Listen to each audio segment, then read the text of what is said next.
Ashuro kuni haqida eng ko'p beriladigan savollarga bugun javob berishga harakat qilaman. Ramazondan qazo ro'zalarim bo'lsa ham Ashuro ro'zasini tutsam bo'ladimi? Albatta tutishingiz mumkin, lekin esingizda bo'lsin, qazo bo'lgan ro'zalar muhimroq sanaladi. Agar saharlikka uxlab qolsam, ro'zani davom ettirsam bo'ladimi? Agar siz ro'za tutishni niyat qilgan holatda uxlab qolib, ertasi kuni saharlikka tura olmagan bo'lsangiz va hech narsa yemagan bo'lsangiz, albatta ro'zangizni davom ettirishingiz mumkin. Agar uzrli sabablarga ko'ra aynan Ashuro kunida ro'za tuta olmasam, keyinroq uning qazosini tutib bersam bo'ladimi?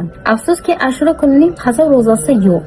Aytgancha hayzli ayollarimiz, qizlarimiz agar tuta olmasalar, boshqa kunlari nafl ro'zasi o'laroq Muharram oyi ichida tutib bersalar, ko'p ajrga ega bo'ladilar.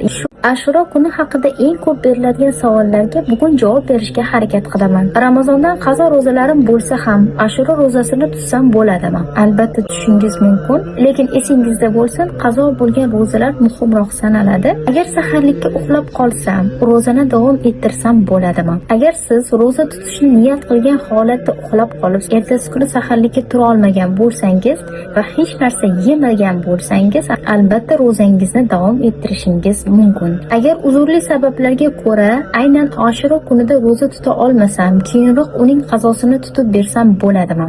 Afsuski, Ashuro kunining qazo ro'zasi yo'q.